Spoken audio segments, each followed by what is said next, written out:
Hello everyone, today we're going to talk about 5 economic problems, and there are 4 members in our group, so one of us will be responsible for 2 questions. And our members include 日文一严月荣、应数一张元君、OC 一梁义琪、工程一陈兆琪。I am Liang Yiqi, and let me start with question 1 first. Question 1. What is federal funds rate? Why has federal funds rate been kept at a very high level in the United States? The federal funds rate is the interest rate banks charge each other for short-term loans. The Fed raises interest rates to slow the amount of money circulating through the economy and decrease aggregate demand. With higher interest rates, there will be lower demand for goods and services, and the prices for those goods and services will fall. This lowers the money supply and decreases inflation. Question 2. What is discount rate? Why did Central Bank of Taiwan increase its discount rate to deal with the inflation problem in March? The discount rate is the interest rate the Fed charges the bank for loan. If the Fed wants to deal with the inflation problem, it can increase the discount rate, which makes it more expensive for banks to lend or for businesses and individuals to borrow. What is real exchange rate? And I will use the open macroeconomy model to explain why capital flows have caused real exchange rate to rise in USA. The real exchange rate is the rate at which a person can trade the goods and services of one country for the goods and services for another. This diagram shows why capital flows have caused the real exchange in the USA to rise. So capital flow makes the NCO curve shift to left, which causes the supply curve shift to left. Therefore, the real exchange rate in the US rises. Question 4. What is nominal exchange rate? And I will draw a diagram for Tokyo's foreign currency exchange market. On this diagram, the vertical axis is Japanese yuan per US dollar, whereas the horizontal axis is quantity of US dollars. And I will identify the factors affecting the demand curve and supply curve on this diagram. The nominal exchange rate is the rate at which a person can trade the currency of one country for the currency of another. Factors affecting the demand curve include, first, Japanese demand for US goods and services. If Japanese consumers and business want to buy more US goods and services, the demand for US dollar will increase, which shifts the demand curve to the right. Second, Japanese investment in the US. If Japanese investors find US assets profitable, the demand for US dollar increases, shifting the demand curve to the right. Third, speculation. If speculators expect the US dollar to appreciate in the future, they will buy more USD now, which shifts the demand curve to the right. And factors affecting the supply curve including, first, US demand for Japanese goods and services. If US consumers and businesses want to buy more Japanese goods and services, they need more Japanese yen, so they supply more US dollar, shifting the supply curve to the right. Second, US investment in Japan. If US investors find Japanese assets profitable, they will supply more US dollar to obtain Japanese yen, shifting the supply curve to the right. Third, speculation. If speculators expect the Japanese yen appreciate in the future, they will sell more US dollar right now, shifting the supply curve to the right. Question 5. Suppose that the initial equilibrium nominal exchange rate was 150 Japanese yen per US dollar on April 28th. Show why continuous capital outflow from Japan caused nominal exchange rate to rise to 160 Japanese yen per US dollar on April 29th. Explain how Central Bank of Japan pulled the nominal exchange rate down to 155 Japanese yen per US dollar in the end of that day. First of all, continuous capital outflow from Japan means that Japan's demand for US dollar increases, making the demand curve shift to right. Therefore, US dollar appreciates. Next, Central Bank of Japan pulled the nominal exchange rate down by increasing the supply, so the supply curve shifts to right. So the nominal exchange rate is down to 155 Japanese yen per US dollar.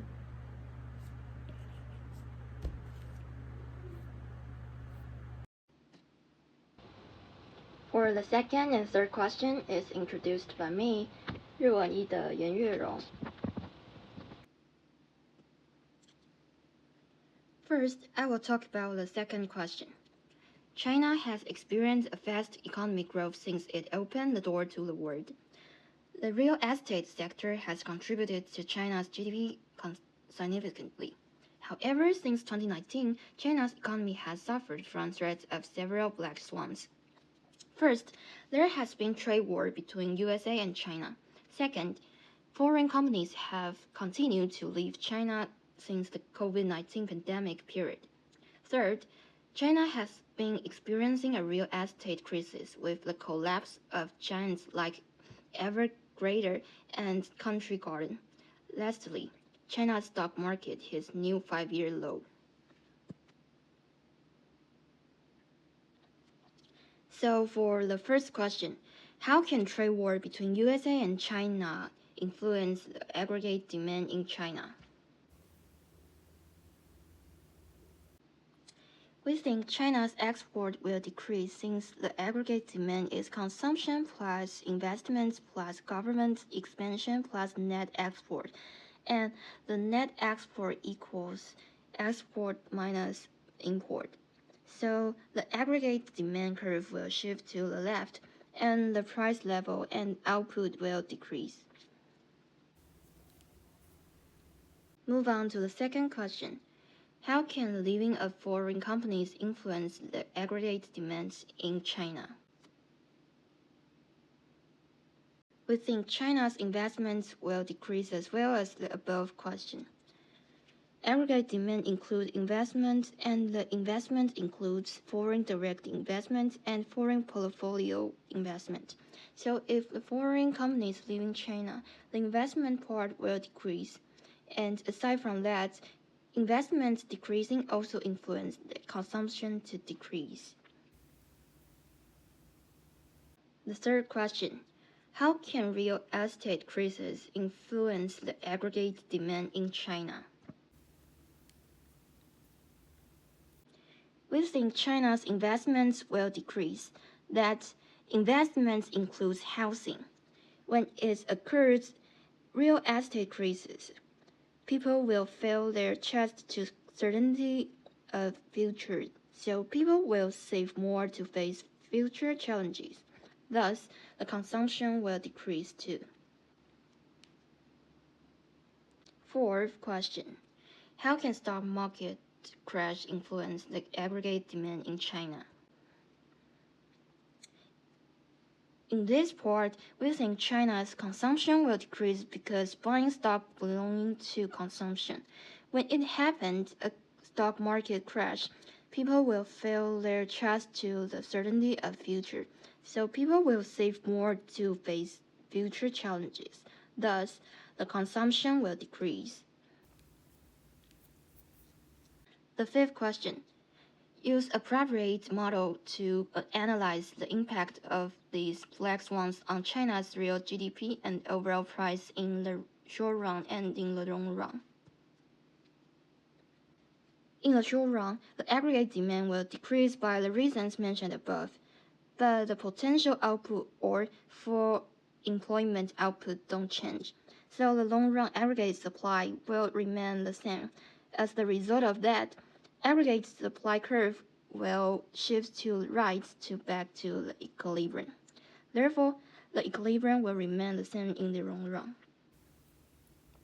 The sixth question, What would you suggest the Chinese government to do in response to the short-run economic fluctuation caused by these black swans?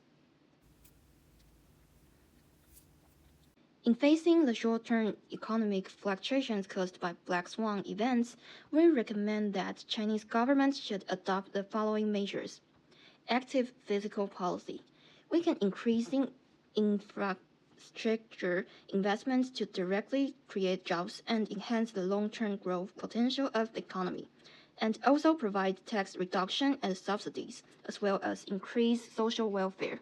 Second, we can strengthen financial regulation and market stabilization measures to enhance regulation of financial institutions, provide temporary financial support to prevent systemic risk, and establish a financial market stabilization fund. Third, we can promote international cooperation and trade, strengthening cooperation with major trade partners to keep trade flowing, sign new trade agreements to expand market access, participate in coordinated actions of international organizations to address global economic challenges. Last, advancing structural reforms, promote technological innovation and industrial upgrading, improve the business's environment to attract foreign investment, advance state-owned enterprise reform to increase efficiency. We will move on to the last question. What would you suggest Central Bank of China to do in response of the short-run economic fluctuation caused by these black swans?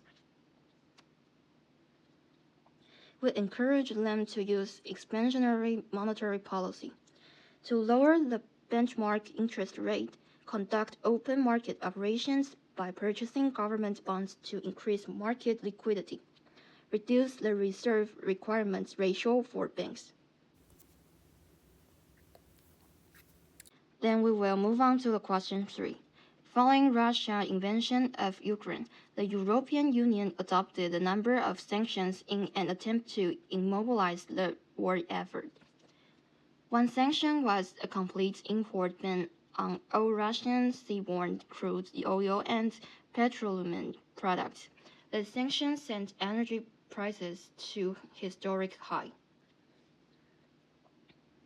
So first question, use a graph of energy market to explain why this sanction caused the energy price to rise sharply. We think this move will let the aggregate supply curve shift to left, so the price will increase sharply due to the graph. Second question, how could this sanction affect overall pricing in the European Union in the short run? Output on employment. We think aggregate supply curve will shift to left, and because of this, price level will increase, output will decrease, and unemployment will increase due to the movement of curve. And the third question, if EU authority would like to solve the inflation problem, what kind of fiscal policy is appropriate for the EU authority to implement? We suggest that the EU authority can conduct contractionary fiscal policy. Reducing government spending can lower aggregate demand, thereby decreasing inflationary pressure. When government spending is reduced, the amount of money in the market also decreases, helping to control price increases. Second, we can increase taxes. Increasing taxes can reduce disposable income, thereby lowering consumer demand. When demand decreases, the pressure on prices to rise also diminishes, helping to control inflation. Last, we can reduce deficit spending. To balance the budget and reduce the deficit, avoid borrowing and issuing government bonds as much as possible. The fourth question, if EU authority would like to solve the recession problem, what kind of monetary policy is appropriate for the EU authority to implement? We recommend to use expansionary monetary policy. to raise the benchmark interest rate and conduct open market operations by selling government bonds to decrease market liquidity and increase the reserve requirement ratio for banks. And for the last question, could EU authority use a single policy to simultaneously solve both inflation and recession problems? We think it's impossible, because if an adverse shifts in the aggregate supply curve, it causes output to fall and the price level to rise. It means either the recession or the inflation will occur. Thanks for listening. Hello, my name is Joe. Today I'm going to talk about the fourth question. In the past decade, the quantitative easing policy was often used by the major economies such as USA, Japan, and Europe Union to deal with its recession problem. These economies could no longer use conventional monetary policy to lower their short-term interest rates due to the liquidity trap in the money market. Therefore, they chose to use the quantitative easing policy to lower the long-term interest rates. The main goal was to stimulate the economy by increasing aggregate demand. Question 1. Use a graph of money market to explain why an increase in money supply cannot lower short-term interest rates, suggesting the existence of the liquidity trap. A liquidity trap occurs when the nominal interest rate is at or near zero, rendering monetary policy ineffective in stimulating the economy. Here's how a graph of the money market can explain why an increase in money supply does not lower short-term interest rate in liquidity trap scenario. Look at the graph. From S2 S1, the interest rates decrease, but from S1 to S2, the interest rates unchanged. It's because of the lower bound interest rate in the liquidity trap. In conclusion, in a liquidity trap, increasing the money supply does not lower the interest rate because the interest rate is already at its lower bound. This renders traditional monetary policy ineffective in stimulating the economy, as further increases in money supply simply leads to more money being held without changing the interest rate or increasing the investment. Question number 2. What is quantitative easing policy? What is the difference between quantitative easing policy and conventional monetary policy? QE is a non-traditional monetary policy tool used by central banks to stimulate the economy when conventional monetary policy becomes ineffective, especially during the periods of very low or near zero interest rates. Here is an explanation of QE and how it differs from the conventional monetary policy. QE involves in the central bank purchasing long-term security from the open market to increase the money supply and encourage lending and investment.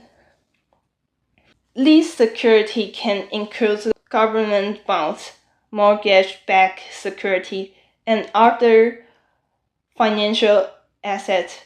The main goal of QE are to lower the long-term interest rate, support financial market, and increase asset price, which can stimulate economic activity and prevent deflation.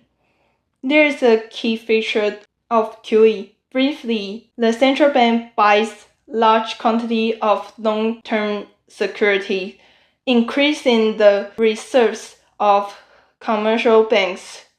Leads to lower the long-term interest rate. As a result, the business and the consumer will increase their investment or consumption. The conventional monetary policy primarily involves managing short-term interest rate to influence the economic activity. The central bank typically use the following tools. 1. Open market operations, which called OMOs. The buying and selling of short-term government security to control the money supply. 2. Policy interest rate adjustment. Setting a benchmark interest rate such as the federal funds rate in the US, which influences other interest rates in the economy. 3. Reserve requirement. Changing the amount of reserves banks must hold, thereby influence their lending capacity. 4. Discount rate. The interest rate charged to commercial banks for borrowing funds from the central bank's discount window. The key difference between the QE and conventional monetary policy. 1. Targeted interest rates. Conventional money policy focused on influence the short-term interest rate, but QE policy aims to lower the long-term interest rate by purchasing long-term security. 2. Mechanism of action. Conventional monetary policy uses tools like policy rate change and open market operation to influence the money supply and demand for short-term loans. But in QE policy, it directly increased the money supply by buying assets, injecting liquidity into the financial system, and lowering the long-term borrowing costs.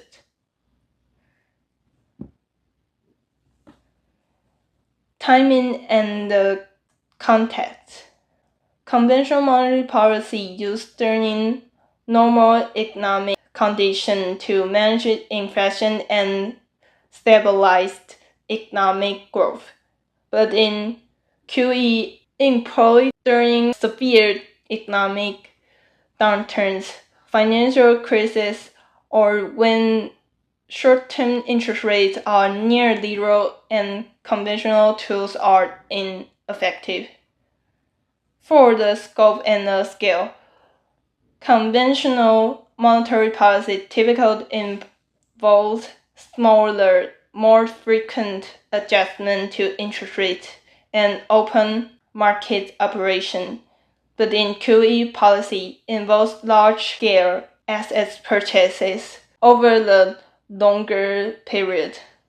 In summary, QE is a more aggressive and unconventional monetary policy used when traditional methods are insufficient to revive the economy. It's focused on lowering long-term interest rates and increasing the money supply through the large-scale asset purchases, whereas conventional monetary policy primarily targets short-term interest rates and uses more traditional tools like open market operation and interest rate adjustment. Move on, question 3. Please introduce the QE policy adopted by US between 2008 and 2014. The first round of QE was implemented from March 2009 to March 2010 with a scale of approximately 1.725 trillion. On average, over 100 billion was spent each month. The funds were mainly used to purchase 1.25 trillion in mortgage-backed security, 300 billion in U.S. Treasury security, and 175 billion in agency security. Reinvestment policy from August 2010 to present is a replacement of maturing security to maintain the balance sheet and at a constant nominal size if there is no QE program underway. The second round of QE was implemented from late November 2010 to June 2011. With a scale of about 600 billion, the funds were mainly used to buy long-term treasury bonds with an average purchase amount of 75 billion per month. The Operation Twist from September 2011 to September 2012, swap of more than 600 billion involving purchases of treasury security with maturity of 6 to 30 years and sales of treasury security with maturity of 3 years or less. During this period, the Fed sold short-term treasury bonds and bought the same amount of long-term treasury bonds. Therefore, no net funds were released into the financial market. The third round of QE started in September 2012, focused on purchasing agency mortgage-backed security. In September, 23 billion was bought, and from October onward, 40 billion was purchased each month. Unlike the previous round, QE3 had no set end date and was to continue until the U.S. job market recovered. In January 2013, QE3 was expanded, adding 45 billion in long-term treasury bonds each month to the ongoing 40 billion mortgage-backed security purchases, bringing the total monthly purchases to 85 billion. Although the QE3 had no fixed end date, it includes an exit strategy. The Fed would gradually reduce the purchases if the expected inflation rate exceeds 2.5% and the unemployment rate fell below 6.5%. The Fed announced its QE asset strategy in January 2014, starting with a reduction of 10 billion per month in bonds purchases to 75 billion, including a 5 billion reduction each for U.S. Treasury bonds and the mortgage-backed security. In February, it further reduced the purchase by 10 billion to 65 billion per month. From April onward, monthly purchases was reduced to 55 billion, then to 45 billion in May, and by another 10 billion in June to 35 billion.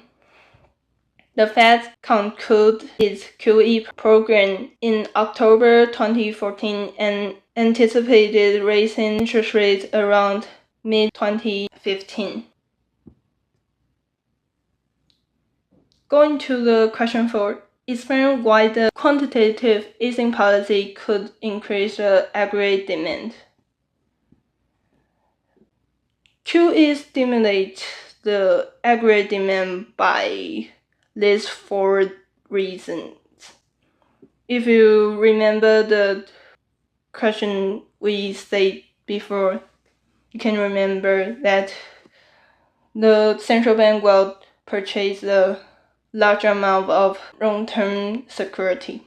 Look at the form. QE stimulates aggregate demand by increasing the money supply and lowering the long-term interest rate, making the borrowing more attractive, raising the asset price, and creating the wealth effect, boosting consumption and investment spending, influence the exchange rate to favor domestic goods and services, promoting export and boosting consumer and business confidence, lead to the increased spending and investment.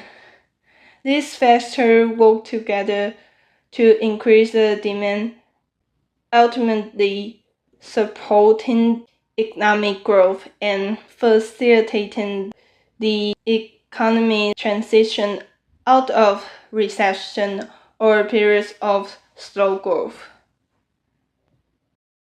Let's move on to the last question. Use a profit model to show how the quantitative easing policy will shift the aggregate demand curve and influence output and overall price of the economy. Graphical and descriptive analysis are required. First of all, when the government uses QE policy, the money supply will increase, which shows in the graph is M1S move to M2S. The money supply curve shifts to right. And when the money supply curve shifts to right, cause the interest rate decrease, which I1 to I2. And when the interest rate decrease, it makes the consumer and business more want to put the investment and the consumption. So the aggregate demand will increase, which AD1 move to AD2. The aggregate demand shift to right. And when the aggregate demand shift to right, it makes the output increase and also make the price level increase. Now I'm going to present the question 5. It's about the Reagan economics and Keynesian economics. Each of them represent Biden and Trump respectively. Let's see the first question.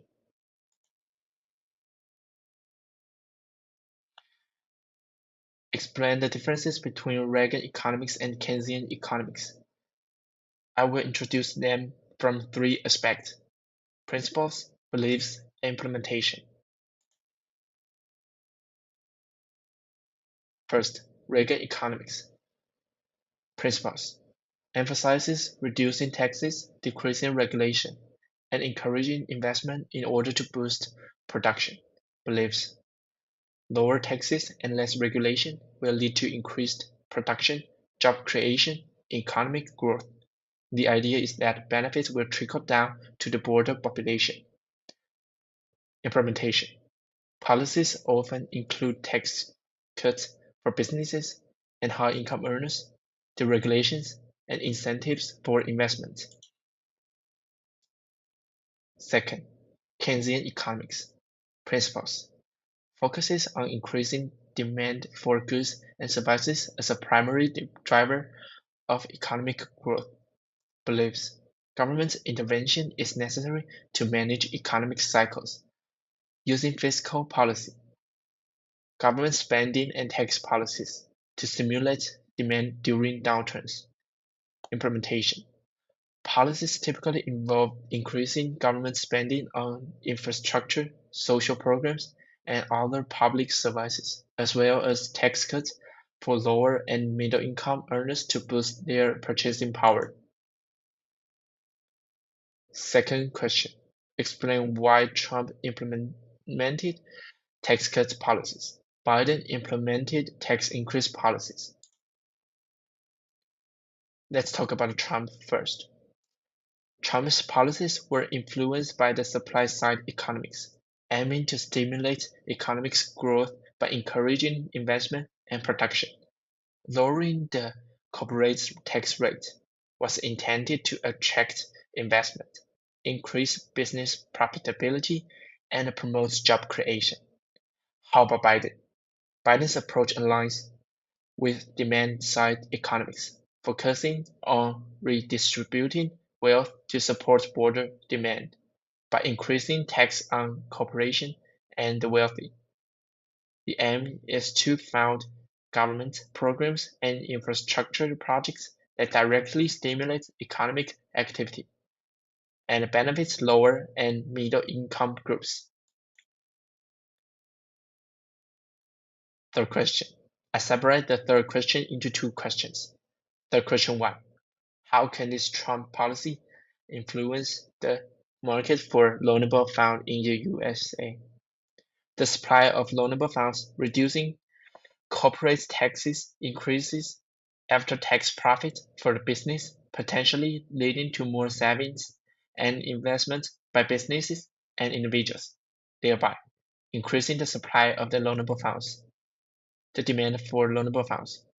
Lower taxes also encourage business to borrow more investment, increasing the demand for loanable funds. Third question 2. What's happened to real interest rate, net capital outflow, real exchange rate, and the trade balance in the USA? We can see the graph that the supply of the quantity of the loanable funds decrease, so the real interest rate goes up, and because the real interest rate goes up, the net capital outflow decrease. Also, because the net capital outflow decrease, the quantity of dollars decrease, then the real exchange rate goes up. After we know this, we can know the US dollars appreciate, so the trade balance in America decrease. Let's move on. Fourth question. In the fourth question, we still split it into two parts. Fourth question 1. How can this Trump's tariff policy influence the market for foreign currency exchange? The demand for dollars, imposing tariffs on Chinese goods reduces the demand for Chinese imports, decreasing the need for US dollars to purchase those goods. The supply of dollars. If US exports decrease due to the retaliatory tariffs, the supply of dollars in the foreign exchange market may also decrease. Fourth question 2. What happens to real exchange rate and the trade balance? In this graph, we know that because the demand goes up, then the real exchange rate goes up too. Trade balance. While tariffs aim to reduce imports, the overall impact on the trade balance depends on the elasticity of demand for imported goods and the potential for retaliatory tariffs affecting US exports. Finally, fifth question. Many economists opposite Trump's tariff policy. They think that the Trump's tariff policy could not solve the trade imbalance problem with China. Explain economists think that way. I think there are 4 key points of opposition. First, inefficiency. Tariffs are seen as a distortionary policy that can lead to inefficiencies in the market. They can result in higher prices for consumers and input costs for businesses. trade wars. Tariffs can provoke retaliatory measures from other countries, leading to trade wars that can hurt global trade and economic growth. Limited impact on trade imbalance. Tariffs may not effectively address the underlying causes of trade imbalances, such as differences in savings and investment rates. Instead, they can shift trade patterns without reducing the overall deficit. The last one, global supply chains. Modern economies are highly interconnected through global supply chains. Tariffs can disrupt this network, harming businesses and consumers. Thank you for listening our group presentation, and hope you guys have a good day.